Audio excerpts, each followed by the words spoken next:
Good evening. It's Wednesday evening, so here we are. I'm going to give you a little Wellness Wednesday because wellness is a huge part of what we do with regenerative farming. We're here for wellness of the land and the animals, but also for ourselves. So talk about that for a minute, and then Mark's going to be on with the questions and answers. So if you have any homestead questions, put them in the chat.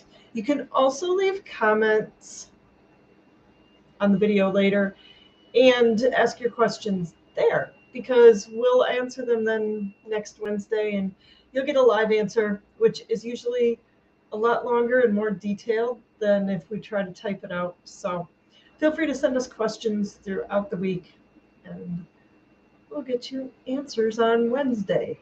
So that's the plan for today on an icy March day.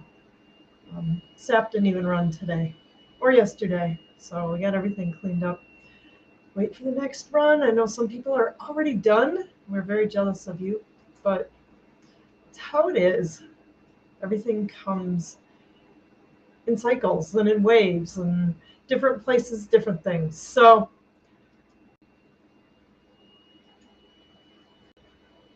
I'm going to roll into Wellness Wednesday because that leads me right in. The thing that I've been thinking about this week is leaving the baggage at the platform. The train's leaving. The train is pulling out. We are in a time of change. It's shifting. Whether it's, just winter to spring and summer, that's a thing. Talking about the sap. Yeah, it's a thing. It's moving. Spring is coming, even if we do have ice out there today. It is coming. We're also in a bigger shift where things are moving. The train is going, whether you're ready or not. And if you're trying to throw all your baggage on and carry along, keep everything the same as it's always been, you're going to have a tough time going forward. Whether it is from winter into summer or on a bigger plane through these next couple of years yet, because we've had huge shifts. What was will not be the same again. It's not going back. You can't go back in time. You can only go forward. And forward is always change. So right now, I'm leading a detox, and I really enjoy it. It is encouraging to have the accountability of having other people on the journey with you. To let go. Let go of all the old stuff, whether that no longer serves you. Whether it's what we're doing right now this week is changing your external environment, getting rid of stuff that doesn't serve you anymore, so that it makes room for things that will serve you, new opportunities, new possibilities. It's all sorts of things. We have one gal who's cleaned out her living room and might turn it into a craft room and make another, changing the rooms of her house. What a huge thing. Or I'm cleaning a desk in my office corner, cleaning my office basically, because it's just accumulated a whole lot of stuff. And I don't even enjoy going there and working. And so in order to move forward into all of our great things we've got planned for this spring, here on the farm, April 16, come and bring a dish to pass and any seeds you want to share, and we'll have a great time just getting together. June 11, we're going to teach people how to raise chickens and process them. So if that's on your to-do list, come and learn, because you'll still have plenty of time in the summer to go home and actually do it. We got Tribe Day with all the workshops and learning. We got a lot of stuff coming up, plus the hog harvest and charcuterie classes in the fall. A lot of stuff, and I need space and room to be able to do that and do it well. And then space in the body. You need to change out your digestive gut flora from winter to spring. You're not the same. It needs to change. So taking a little time to let go get rid of, flush out all of the old stuff to rebuild so that you're ready for spring and you're clean, you're light, you're bright, you're ready to go. That's what this season is. Leaving all the old stuff, all that old baggage on the platform so you're ready to get on the train and go into the next thing, go on forward. One of the interesting things that came up with that is trust. We go through an exercise of identifying 5 words, and that's sort of the end of this whole exercise. But 5 words that define or describe who you want to be in the future. What's your future self, your best self? What's the person that's going to get off the train and be into the next adventure? One of the words that came up was trust. And I've encountered this before in lightening up and letting go of things. Trust. Do you trust that if you let go of it, if you need it, it will be provided? Do you trust that if you get rid of it, you'll be okay? You'll survive? Do you trust that if you allow your body to get hungry, it'll be okay? That's a hard one. Sometimes, just think about it a minute. Because honestly, I've encountered this before, thinking if I don't eat, I don't know, there's a thing in your brain that says you might die. Your conscious brain knows it's not true, but subconsciously, you have this thought. I have to eat 3 times a day or I won't be healthy. I have to eat before I go to bed, or somehow your brain thinks you won't make it through the night. But that's part of the letting go. Your subconscious mind has all of these trained ways that it thinks, whether it's crazy homestead things, right? People that tell you that your eggs aren't good because they came from hens in your backyard. Only store eggs are good to eat. Why would they think that? It's a subconscious thought that food is only safe if it comes from the grocery store. Food is only safe if the USDA or FDA inspected it at some point. Please. Or I have to eat so many times a day. I have to eat small meals constantly. If I get hungry, bad things will happen. People have a lot of different thoughts that your subconscious tells you that served you to survive through a time. Or you had some crisis and you realized, I can only depend on myself. And that got you through that time. And now that's become your way of being. But it's time to leave that baggage. So pay attention this week to your unconscious thoughts. What comes up when you encounter letting go of things? One of the things I'm letting go of this next week is coffee.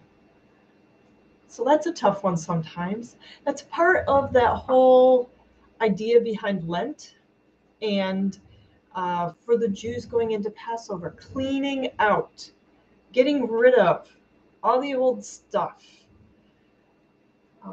It's a letting go. Do you trust? Do you trust that what you need will be provided? That what you need the right thing will come at the right time and in the right sequence of events, because it will happen that way. But that's part of the letting go, is trust and trusting that that'll happen. One of the other things that we talk about this week a little bit in the detox with letting go is that emotions come up because we are attached to our stuff.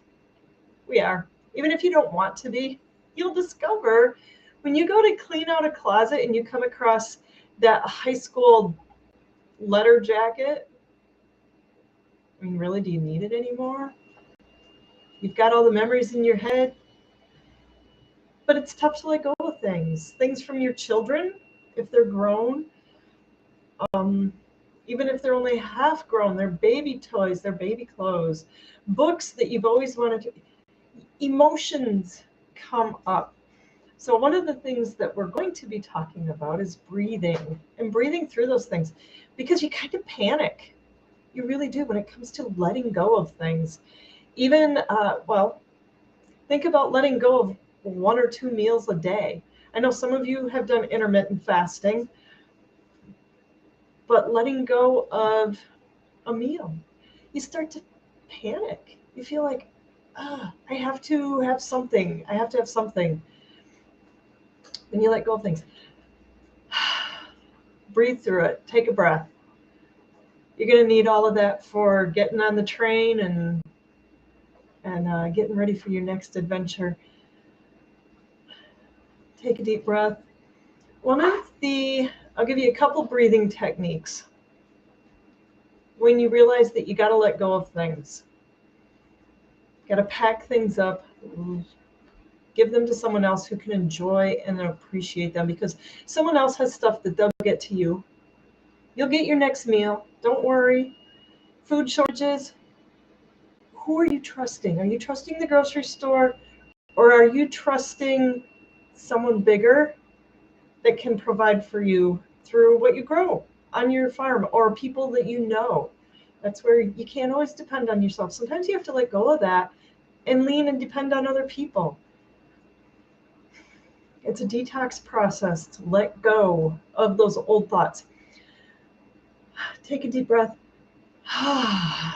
It's a sigh. Sighs are a very natural phenomenon that your body's doing to cope with things and let go of stuff. Breathe into your nose so you get all that nice conditioned air, opens up your sinuses, relaxes your face. Try and breathe in through your nose, a big deep breath, and keep your face all pinched up and scrunched. You feel your nose pinched close? Do it. And feel that air push right across your face here, open. It has a profoundly different effect on your body. And then when you breathe out, you can do it too. And it's called an ocean breath. And it's another detox kind of breath. The breath is definitely a more relaxing, calming, where an ocean breath is a more bringing all that energy back in to center. When it's feeling chaotic, kind of tighten at the back of your throat. So it sounds kind of like the ocean, an ocean wave. You can use either one of those. It's a sigh, but it's a very intentional, purposeful sigh. You can do it about 3 times or as many times as you need to. And just let go of that emotion. Let it go. Feel it. Let it go. That's part of not keeping things in, not holding on to things that don't serve you anymore. Breathe them out and let them go.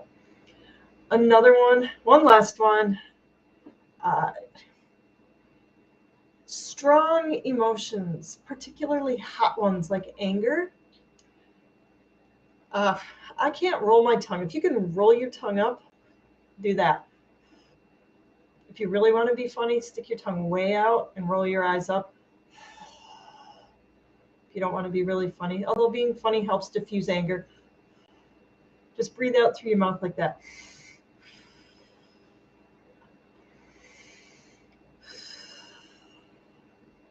That'll help release a lot of those really deeply held emotions, really strong ones. Anger, disappointment, frustration, those really hot kind of emotions that really grab you, make you want to grab somebody else. You can use it when you're physically hot, but it's not quite summer yet, so you don't need it for that. But it's part of letting go. Just breathe that baggage out. Leave it on the platform. Get ready to get on the train and move forward. Whether it's moving into the next season, a new season of life, whatever's next, just going with the flow. So many people feeling anxiety right now because we're in a time of change. Things are changing, and they're changing rapidly, and they're going to continue to do that. Wrap your head around it, get used to it.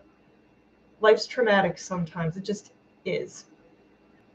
Make your peace with that, breathe a few times, and then let go. Let go of what was, and grab hold of, make room for what's coming. Breathe, clear your physical external space and let go of stuff. Words of wisdom. There's your wellness for the day. And I wish I could tell you I came up with all that, but I've been hearing it from a lot of places, and these are very ancient practices. So I didn't make them up. They're very old, well-used, time-honored, and they will add to your life as well. So there is still time. If you want to join us in the detox, you can join this week yet and go through this process with people, because it's so much more fun when you have somebody that's saying, hey, how you doing? You said you were going to do that. Are you doing that? Or if you have questions and you need to figure it out, how do I do that? You got people to ask. You got other people doing similar things, seeking same things. So drop me a note, comment, and we'll figure that out and get you joining us. Oh. That's also why, though, we're having these events at the farm. And we have this. Faithfully do this, because getting together, doing the thing together, whatever your thing is essential. It's important. Absolutely. Absolutely. So Mark's going to come on with homestead questions. If you have any other questions for me, I'm happy to pop back in and steal the camera away from him and answer those too. Or in the chat, because I'll be watching that too. Put your questions in caps, and then Mark will see them in the chat. Otherwise, they're easy to miss. So, get you, Mark. All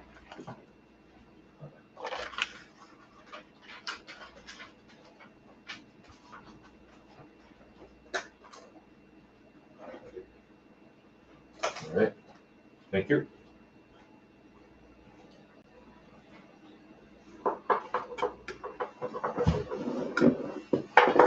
All right. Welcome, people. How are you? Who do we got? We got the cleric. I don't know if that's Beth and Tommy, or just Beth, or just Tommy.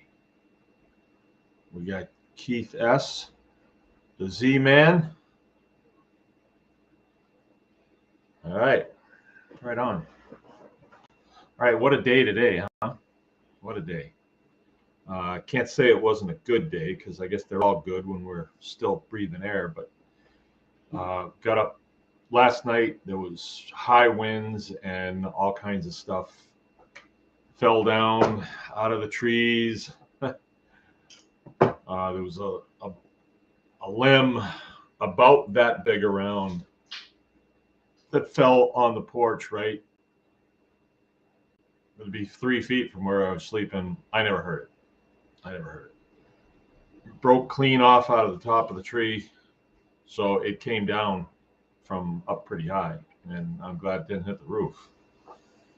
But yeah, I never heard it. I got up at 3 o'clock in the morning to see why the lights were on, and looked out, and I could see that it was pretty slick looking out there. It was raining pretty good, and it was right around 30 degrees. So everything had about a half an inch of ice on it. Everything. So when we came out this morning, it was almost more than you could do to walk from here to the butcher shop, and it's like 15 yards,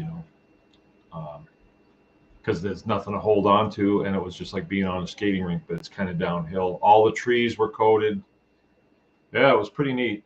And it got to, I don't know, probably 37 or so degrees today, or something like that.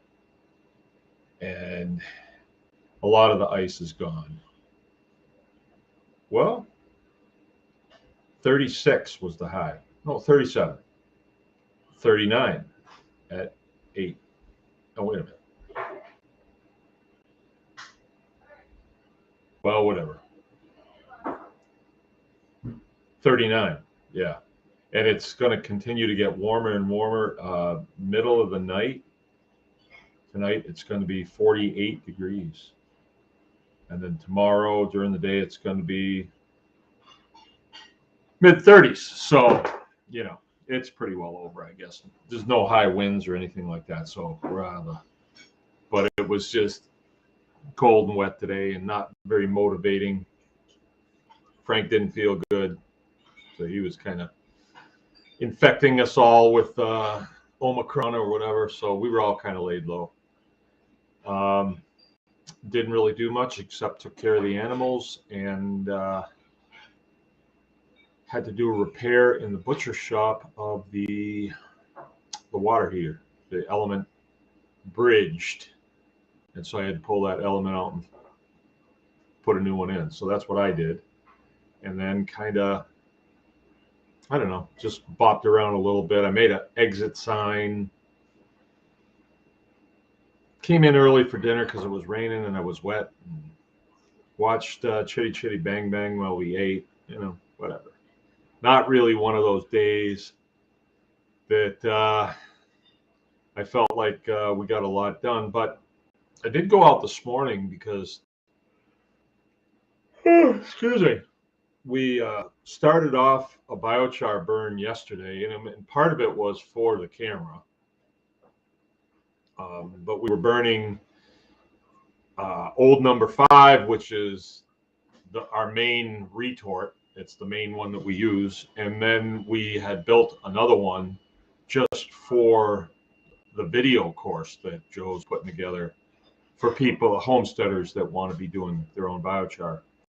That's kind of the idea. But it was just a small one that we kind of put together really quick. We built them, quite a few of them before, so it was not like didn't need any R&D on it. We just built it and loaded it and burned it, and went out this morning and recovered both burns, and that was kind of nice. But I had some cover to be in. I had the revetment that we keep all of our wood in, so I was in that, but still wind was blowing pretty good and raining. But anyway, that was that. Didn't catch up on much of what's going on in the world today. Just didn't get around to it. I listened to, once in a while, I like to listen to Veteran Chronicles, and I listened to a really neat one today about Loach pilots and what their mission was and all that stuff in Vietnam. And a Loach, if you don't know, it's a Hughes 500 helicopter, and they use them for low altitude observation and reconnaissance, right? So that's the acronym LOA, attack, and something else. Loach copter, maybe, I don't know. LOACH. But anyway, it's a small helicopter. You can put 2 guys in the back and 1 pilot. And they configured them a lot of different ways, but I listened to that. That was pretty good. That was a long one. And this guy showed up in Vietnam when he was 20 years old, right? So he was a warrant officer, and he just had a knack for flying. Had never flown before he went to flight training, but did really well, and just had the hand-eye coordination. Was totally fearless, and wound up being quite the pilot. So I did that, and listened to another testimony of an American GI that was in an IED attack and lost several of the other guys in his vehicle that he was in, and he was severely burned and lost both his hands and was pretty much blinded and very, very disfigured. And that was a terrible story to listen to. And I mean, this just happened a short time ago, actually, in Iraq. So why am I telling you guys this? That's kind of what I did. Oh, I had to milk today too, so we did that. Yeah, our topic last night was good, and I even saw something that Andy put up on the tribe today that I thought was pretty neat. He was showing off some of the resources that he had on his place that he was making the best of, and I thought that was pretty neat. All right, Andy's with us. Good. Yeah, please help the channel out if you would by hitting the thumbs up. And then Justin Zilka is rubbing it in a little, telling us it was 60 degrees in Dundee. And it looks like my lovely secretary is here with a question. That one's from earlier this week. And then Beth has a question for you in the chat. Okay. And this is from Thomas. Do we know which Thomas? Yeah, if you actually flip it over, it was an email. Okay. Is he here with us? No. Okay. All right. Well, Thomas, I guess. Oh, there it is. And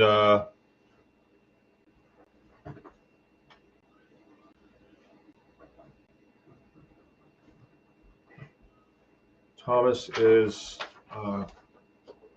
got a question here, and I'll go into it a little bit. But the question is, how do Mangalitsa's do in summer heat, like in Oklahoma? How do you help them handle summer heat? They do fine. They just need two things. They got to have shade, and they got to have a wallow to get in, to get mud on them, and to get wet, so they can bring their body temperature down. So a wallow is not hard to do. If you've got a little shady spot, that's the best place to do it. And just run a little water in there consistently. And if you, let's say you've got sandy soils and you can't get a wallow going, see if you can get a load of a very heavy soil like clay, and put that in there. Maybe some bentonite, something like that. But they do need that. And if that's not going to be an option, because Oklahoma gets pretty hot there in the summertime. Shade for sure. You can set up shade. You can figure out a way to do that. But if you cannot get a wallow going, I think the next best thing that you could do is put in a micro sprinkler array. You have to keep it up high so they can't get a hold of it, and then put misters. And during the day, let them run. You're not going to use up that much water, really, not really. And it'll get the soil, even if it's sandy soil and it won't hold it, it'll still get it wet, and they can be in it, roll around in it, and get them wet. You could build both things. Let's say that you don't have trees for shade. You could build something with a top on it, and it doesn't have to be real high. Actually, well, I mean, you don't want it at 4 feet, because then you're basically making like a hot box for them, unless you have a white roof on it. But if you made it up high enough, maybe 6 feet, and big enough, so it throws a good shade, a good shadow, and then maybe up in there in the rafters there, put micro sprinklers, misters that'll just. And if you have not seen any of our antics with micro sprinklers, you're probably going to want to check on Drip Depot or Drip Co. And if there's nothing there, because they have changed hands in just a short time that I've been farming, just do a search for drip irrigation, and you'll find it. There's tons of stuff. I've shown it on here many times.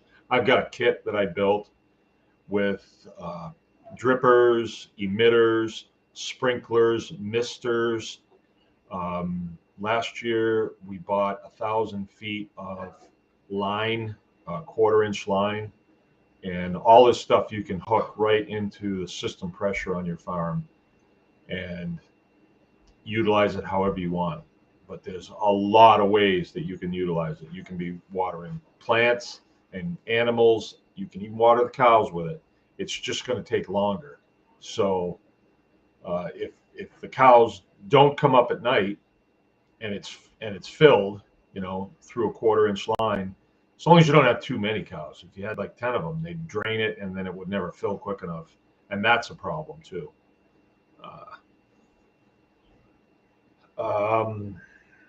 You can do a lot with it, though. A whole lot of stuff. If you plant trees, you can put in temporary water lines. They can be on fence lines. You can ditch them in.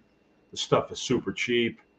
It's super easy to work with. Just as long as you got a knife in your pocket, you can make it happen. So I highly recommend drip irrigation for a lot of your needs like that. That would be the way I would go. And then Beth has got a question. Good. I got Jill's computer here tonight. The other computer that I use, the mouse is unresponsive. Tommy is working on a project in the garage. Okay. Okay, Beth's got a question here. Okay. Question, Homestead Butcher Shop must-haves.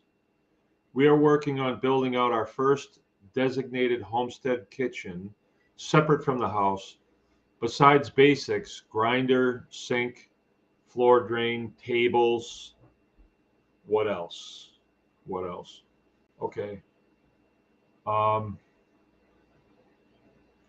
Well, just think when you were here, Beth and Tommy came for one of the hog harvests. Not this year, but the year before. Wow, we go way back now. We have a 3-burner stove here.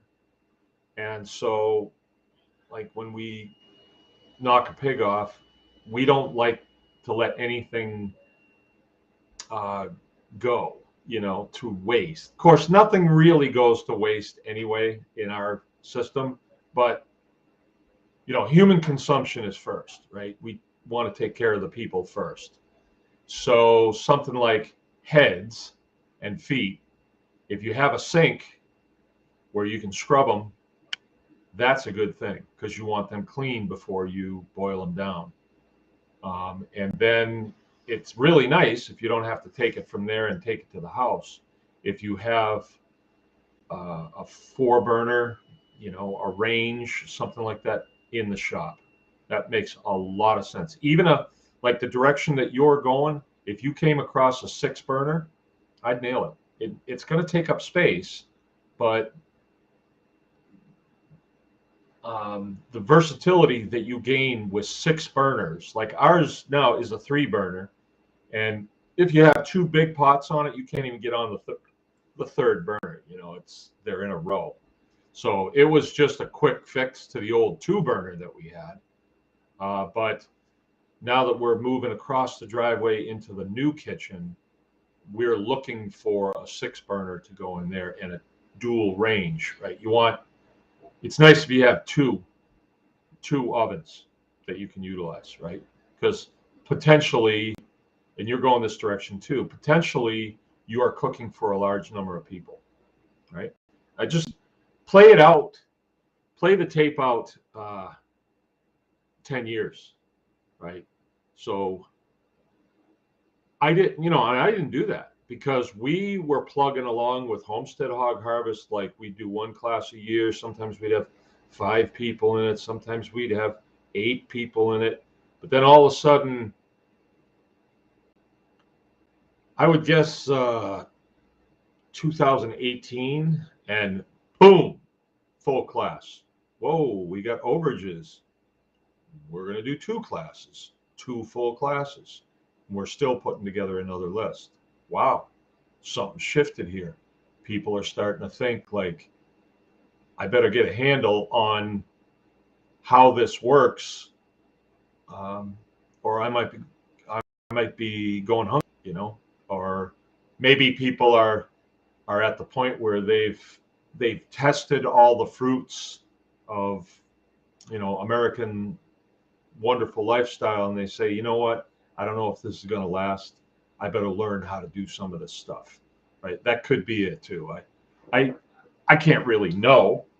I don't think it's just me telling you all that you need to get your act together as far as being able to take care of your families. I don't think so, because our footprint isn't that big, and a lot of people that come to our classes never heard of me. So I think it's just a sign of the times. And then that's why I'm very much in favor of you replicating what we've done here. I'm very much in favor of that, right? So, okay, so the Homestead Must-Haves. You said floor drain. The old time butcher shops did not have floor drains. You know, they would be working on wood floors, and what they did is they covered the floors with sawdust, and the sawdust would be, you know, very absorbent of anything that went on the floor, and then they'd sweep it up at the end of the night. Yeah, yeah, that's how they did it. And you know, I can't think that somebody didn't have a concrete floor and a floor drain in it, but still, for a long time, butcher shops just went with a wood floor with sawdust on the floor. So something to think about. You might want to go that way. I didn't know about that when we built ours. It was shortly after that an old guy came around, and he just kept coming around. He was an old guy that retired up here, and he worked in Grand Rapids at a butcher shop when he was a young man. And it was like he kind of left his heart there, you know, and then he went on to work at the university as a educated person, and you know, never really got back to his butchering. However, their summer house over here, I know right where it is, they did build a little butcher shop in it, but it was just kind of a show. And when we went in, yeah, it was sawdust on the floor, and he just kind of left it there. It was like his nostalgia. He's passed away now, actually. For those of you that live around here, if you go to Evil's, the hardware store, there's a pickup truck inside the store there, and it says Ritzema on the license plate. That was Pete Ritzema's pickup truck, and it's you know, like a 1949 Chevrolet or something. That was his. Yep, and he gave it to them, and you know, so there it is. It sits inside. It's kind of neat looking. I actually sat in it because I knew Pete, and you know, he was always pretty good to me. I have a lot of things here that he gave me from his butcher shop. Anyway, all right. So a 3-compartment sink is always a good one. I don't think you're going to go after any kind of state licensing or anything like that. I wouldn't encourage you to do that. I mean, do what you want, but they like to think that a 3-compartment sink is the only way to go. And it is kind of nice when you're washing things. You can have a really hot, soapy, and then you can have a clear, and then you can have one with a sanitizer in it, you know, a little bit of Clorox in there. That's kind of nice to do that. We don't actually do it that way. We think we're going to do it, but then we never do. Let's see what else. What comes in real handy here is our cutting block. And that is basically a really heavy oak stump that Eric Chronister gave me when we did a class for their family out in Ohio, right? And, you know, doing classes like this on the road, especially like this was a family. We did it for them as a family. And they've got, you know, we met their daughter. She is a horse dentist. That's her job. That's what she does. And one of her best friends, we met them in a class that we did in the Upper Peninsula. And the dad, Eric, he's a metal fabricator, pipe fitter, welder type guy that does a lot of work in the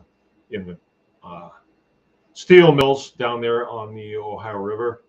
One of the daughters is a vet. One of the son-in-laws was a geologist, and he was the one that I talked to that made a serious impact on me. And if you don't mind, I'll share a little of that with you. But we were in a part of Ohio. It's way over by Pennsylvania and Kentucky, right there in the hills, you know. And we knew that we were in the country where they do a lot of coal mining. And I just kind of wonder about coal mining. I don't know anything about it. I saw The Coal Miner's Daughter, when that came out. But that's all I know about coal mining. And so this guy, I'm working with him. We're doing the class, and I'm showing him something. And I said, so what do you do around here? And he says, oh, I'm a geologist. I said, really? What do geologists do in this part of Ohio? And he says, basically, you go down in the coal mine. And he says, I'm the one with the college degree, but I dress the same in everything else. And I said, really? What is that like? And my idea of coal mining was, well, you get in this elevator, you'll go down, and then you, I don't know, take a car ride or something to wherever the mining's going on. He said, well, that's not really like that, because the coal is in strips, and the strips or layers, and those layers are only at the most 5 feet. And so we don't dig anything that's not coal. So we're basically working kind of stooped down all day or on machinery that is low like that.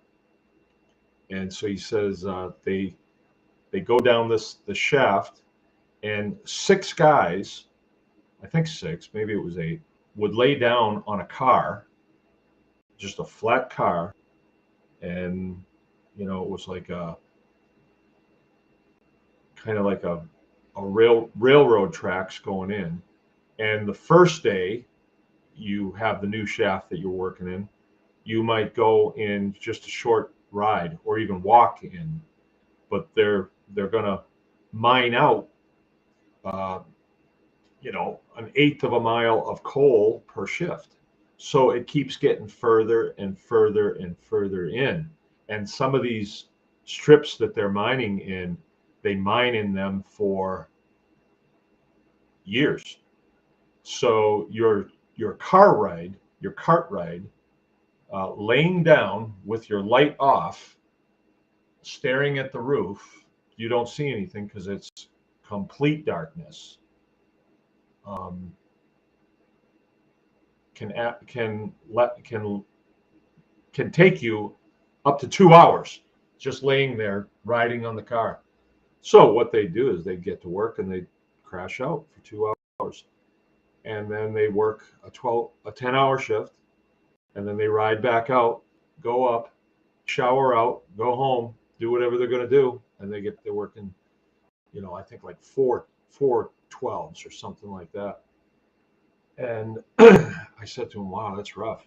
His son was in the class too. And I remember his son worked in the mine for a while, and just him being in the class, he coughed so much. It was very, very bad, right?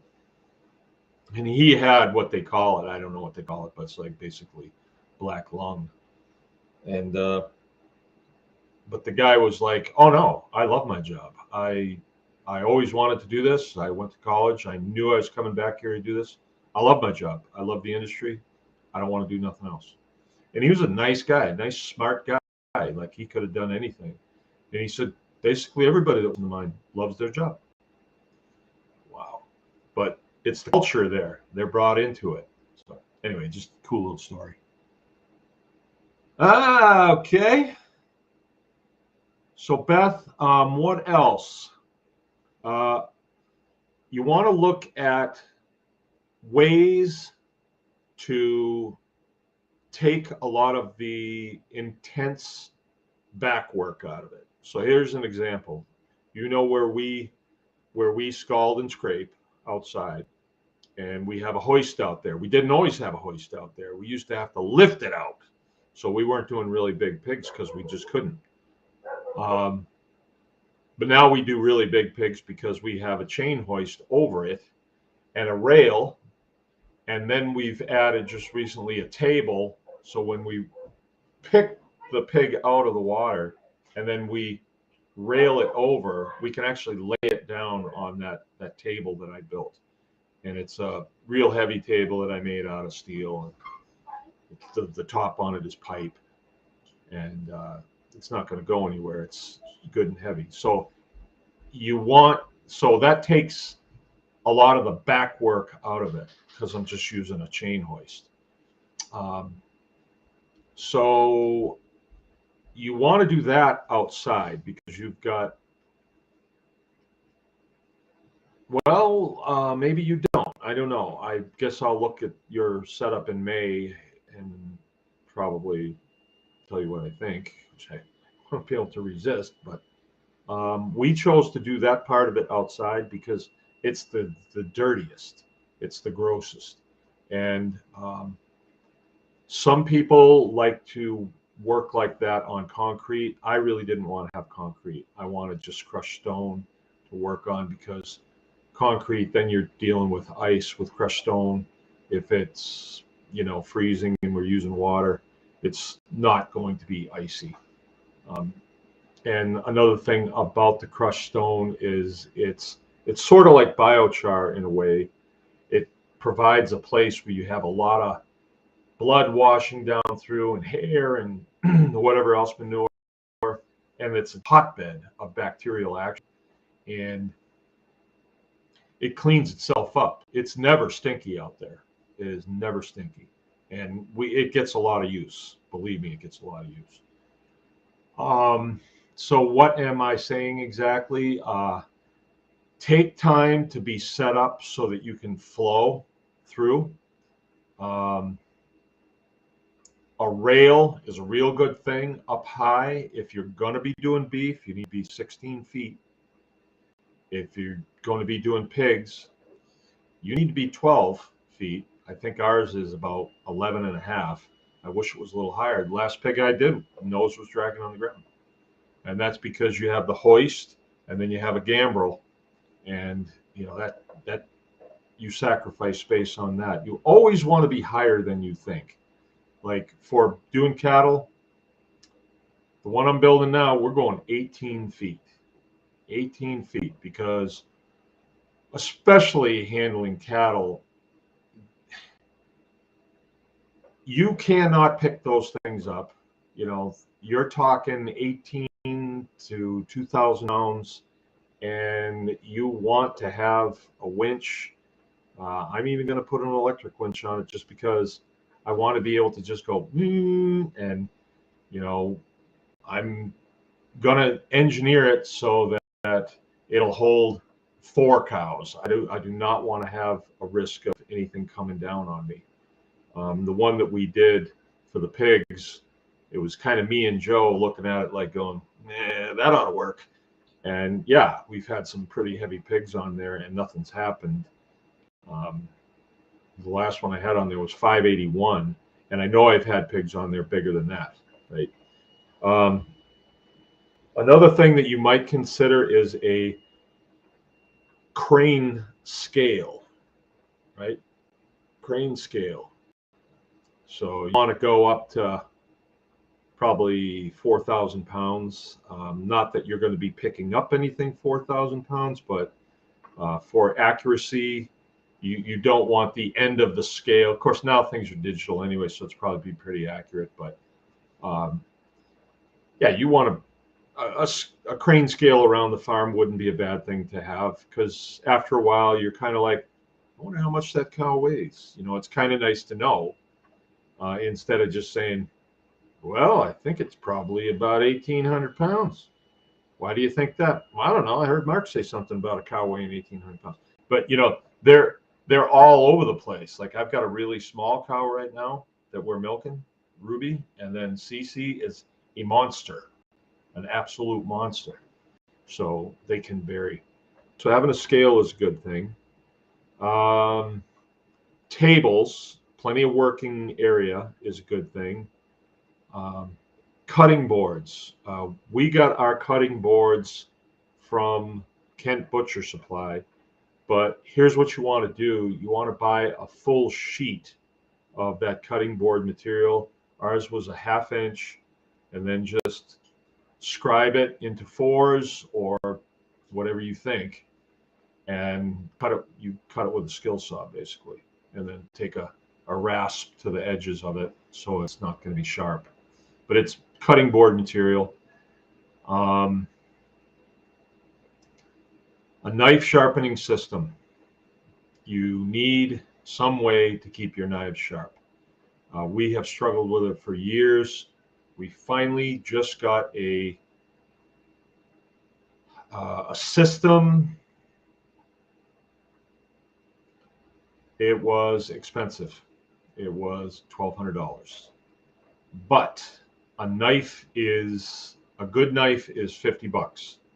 And then once it gets dull and you're not able to get it sharpened again, you're not able to get it sharp again, we take them to Ace Hardware, and they're able to sharpen each knife for $7. But the trip in there and back, so you figure 10 to get it sharpened. The system we just bought was $1,200. It's good. It's a good system. There are better systems out there, I think, but I didn't know about them when I bought this one, and this is the one that Kent Butcher Supply recommended. And, I trust those guys. I've been with them forever. I recommend doing business with them. They're right down in your neck of the woods, too. They're the ones you want. Okay, what else? Get the biggest grinder you can afford. Remember, and Beth, you got a handle on this. When you buy butchering equipment, like let's say you buy a Hobart meat slicer and you're paying $1,200 for it, and you're like, this thing was built in 1960. It's worth it. I mean, if the one we have, Jill got it for $1,400. No, $400. She paid $400 for it.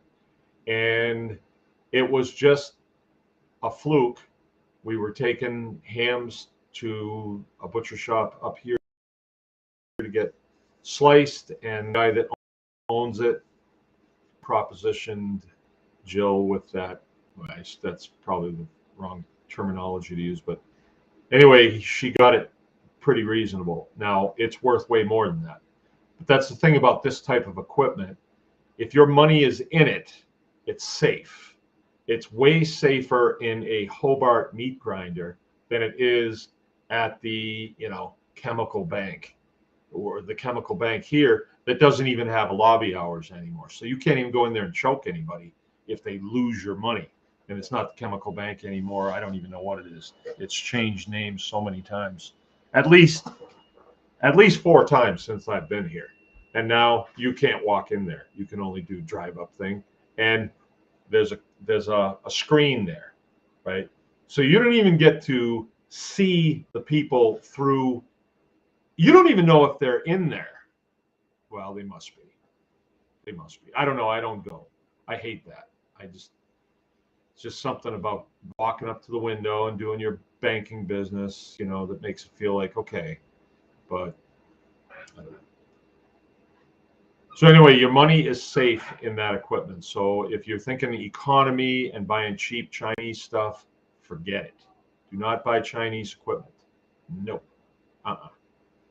Call Kent Butcher Supply, because people upgrade and they turn in their old equipment. So I just bought a Biro bandsaw. It's a smaller one. I used to have a Hollymatic, a big one. Things to keep in mind. Where you are, you probably do not have 3-phase electricity. It'll be 240 volts, 3-phase. You probably don't have that coming into the farm there. I would highly doubt that. So if you see equipment that is 3-phase, in order to use that equipment, you would have to get a phase converter. And I did that for a while, and I'm not a big fan of doing that. I will just look around until I find something that's single phase. 240 is good, but I do not want 3-phase equipment anymore. I don't. I had a 3-phase grinder and I had a 3-phase saw, and I had to run a converter at the same time. Not really interested in that. Let's see. You're going to want a full set of pots and pans down there, because you'll find that instead of doing your canning and stuff in the house, you will probably keep the mess down there. You may, but you got little ones, so you might need to be tied close to the house. I don't know. You'll figure that one out. You'll probably need a place down there to lay the baby down too. So if I think of anything else, I'll bring it back up. Okay, what else we got here? Went to work 5 a.m. just to get home. I wish okay. Justin's still complaining about his 60-degree day. Dave Smith is with us. What do we got for questions here? Let's have it. If I had to do it over again, I'd put one floor drain for every 400 square feet of floor space, and that's coming from Sean. So how many do you have now? I don't recall. Floor drains at our place, we have 3, and it seems to be pretty adequate. But my shop is not nearly the size of Sean's. Okay, Matthew Smith, undercover. Hello, Mark. Are you the person in 2007 who was caught in 4K with a 7-year-old while giving him a Glock 3000 double twist? Yeah, that was me. Huh.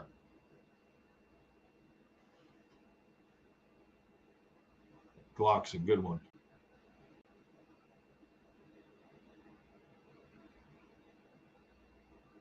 Yeah, that bureau that I have purchased it. I'm picking it up this Sunday. I think it is a 22. It's an oldie. It's an oldie. All right. Do we got any questions? Any questions? Anyone at all?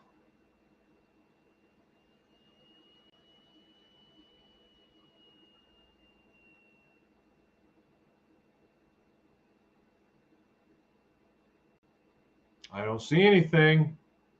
Gonna be an early night tonight.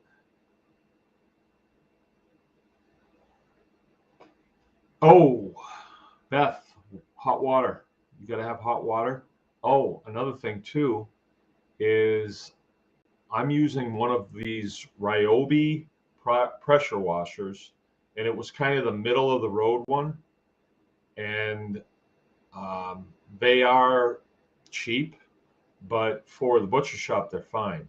And what I did was I mounted ours up on the rail, so it's out of the way and it's plumbed in and it's hooked up to the electrical, and just the wand hangs down. And I figure it was like $140. And so I figured if we get a year's use out of it, that's all I'm after. You know, they're not real expensive, but you don't want to be, at least I don't want to be cranking up a gas pressure washer after every time we butcher. If it's nice if I can just pick up this pressure washer and, you know, as soon as you squeeze the handle, it's on. It's pretty nice, and you save a lot of water. And we're just using it with high pressure cold, but if it were hooked up to high pressure hot, I think that would be a lot better. As far as hot water goes, right now I think it's a 10-gallon hot water heater. It's pretty small, and it's lasted us 15, 16 years, 17 years it's been there.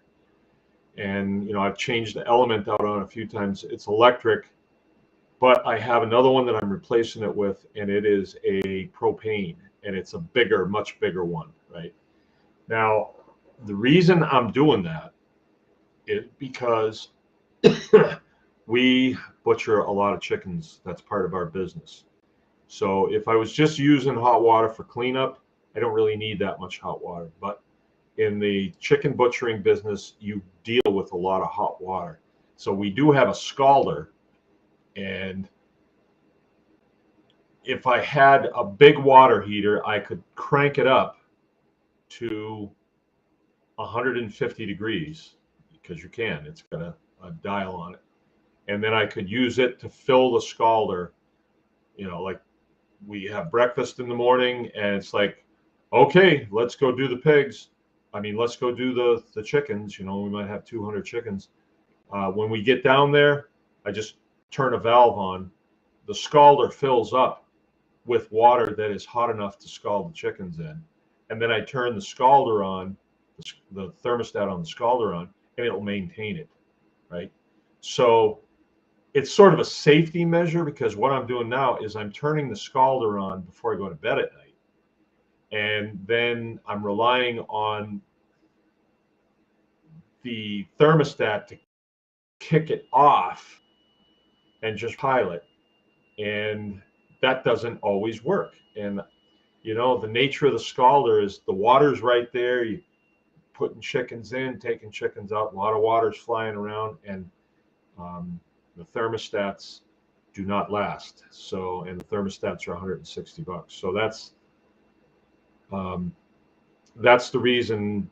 I mean, I'm going to do a couple things. I'm going to reconfigure it. I'm actually going to put it in a box that has a hinge on it and cover that closes down, that you can latch closed, and it's got a seal on it and stuff, so the thermostat stays dry.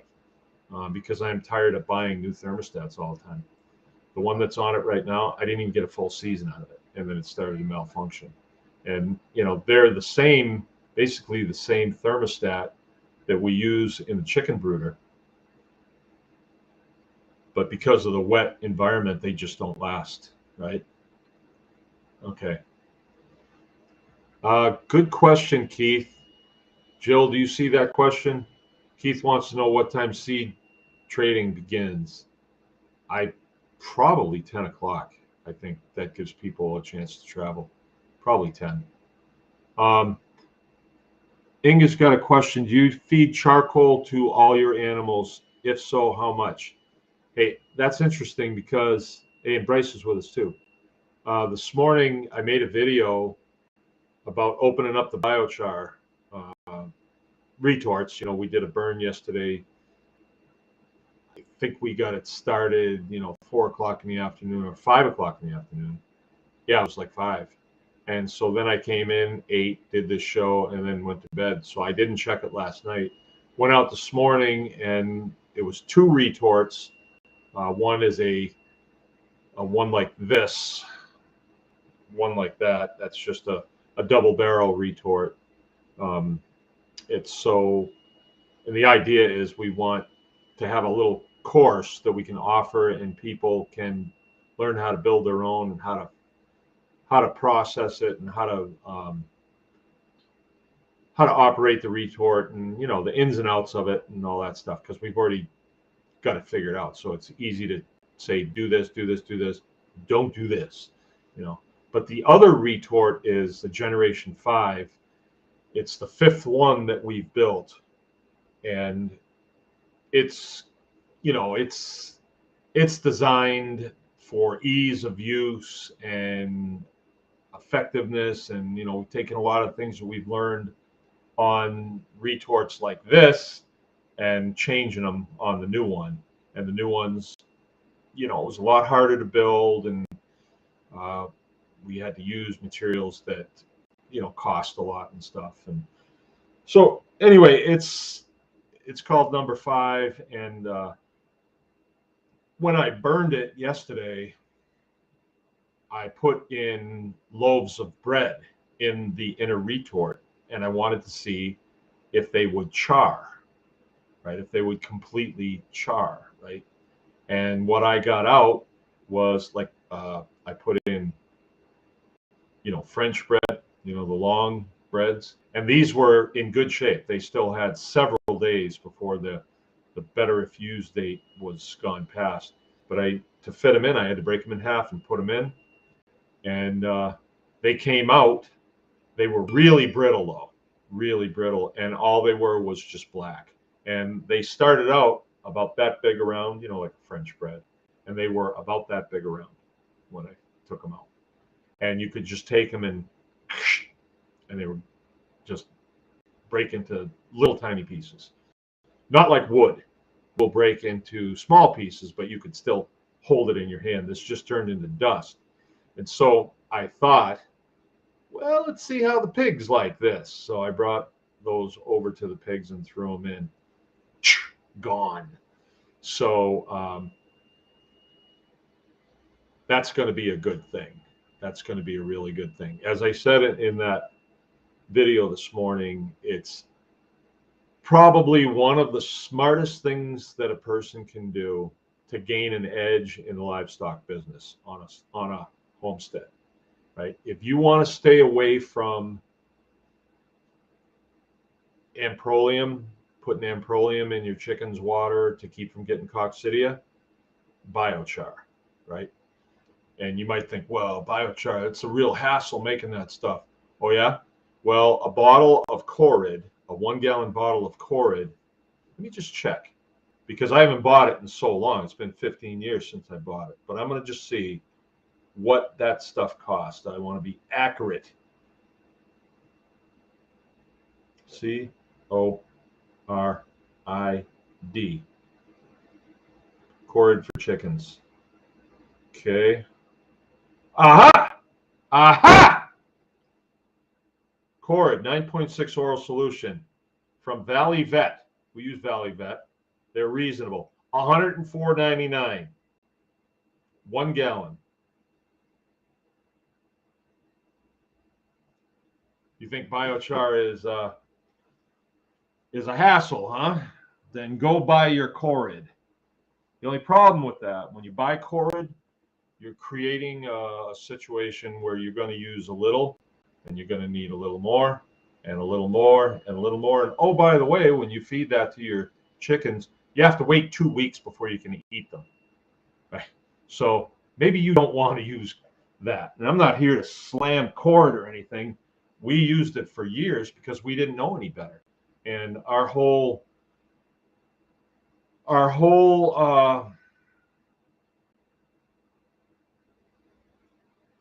experience with biochar and chickens was a total accident.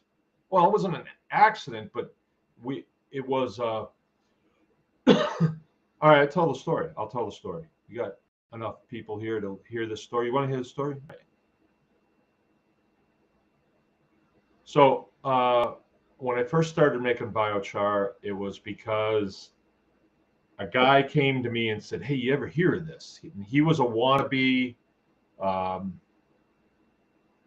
small farmer. He wasn't actually doing it, but he wanted to. And then when he heard about us, he came right over here. I showed him around. It's like, hey, and I invited him to the Small Farms Conference, and he went, but that didn't really impress him. But he was always this type of guy that was always going to things, that people were talking to you about the latest and the greatest and stuff. And some guy convinced him, biochar. That is the next latest and greatest. Get into it now on the ground level and you'll make $1 million, right? So he really believed that. And he convinced me that I was friends with him for a while. He convinced me that that was reality. And he had it. This was a spreadsheet guy. He had it all figured out. We were both going to be millionaires. We were. And so he says, well, you be the guy that does the stuff. He says, I can't screw in a light bulb, but you know how to do stuff. You do it, and we'll go 50-50 on the business. I'll